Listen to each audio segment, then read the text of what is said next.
How long you had this truck? I've had this truck since 2014. Okay. I bought it out of a junkyard. It was just sitting in. Wow. The guy I had an old RGN actually sitting at the house, and I traded the guy. I called this junkyard and I said, "Hey man, you want an RGN?" He was like, "Yeah." I went up there to look at it. He said, "You don't want that truck." I said, "Are you sure, man?" He said, "It's a nightmare," and it had a tag axle on the back. That's odd.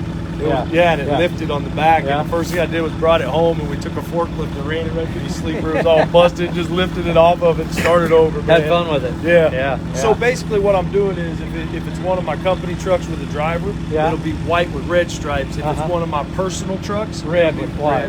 Okay. There's a madness to it all. So you don't get confused. That's right. I get out getting the wrong one. You know?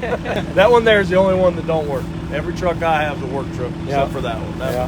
And it was up until I tore it down to do this. I took it trucking last year, and I went coast to coast, stayed in hotels just because I wanted to know what it was like to drive a 1979 across country. So I took a 3-axle RGN and 120,000 pounds and went coast to coast. I did it for about a month and a half, and I got home and I looked up and I said, "Grandpa, you are a man." Because you missed that cruise control, that electric wiper. All of it.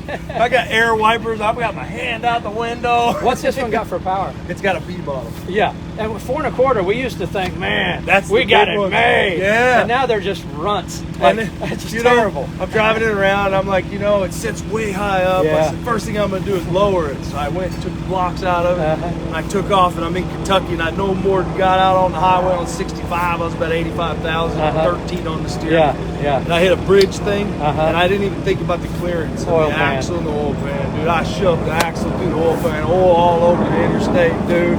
I shut it down in enough time. It didn't hurt nothing, but I sure did. Woo, talk about a hard lesson learned. That was the last trip. I delivered that load. I brought it home, and I was like, I've already modified it enough. I can't work. Get back in a late model. That's right.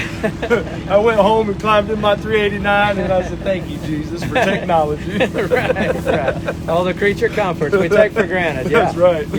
And then dudes trucked like that, and way before that. And if you made 400 miles a day, with 4 stops, you were trucking. You was trucking, that's right. And you was wore out. Well, you not only had to take a break, your truck had to have a break. Like to put that truck in the left lane 80 miles an hour for 13 hours straight, that truck won't live. They just weren't made that way. It won't even run 80 miles an hour in the left lane. I mean, but you get loaded, you're out there. These big electrics, you can do that if you can hang in there. But not those mechanical. No, we did that one, and it was, like I said, I got home and I said, "Thank you, Jesus, and I love you, Grandpa, you're a man."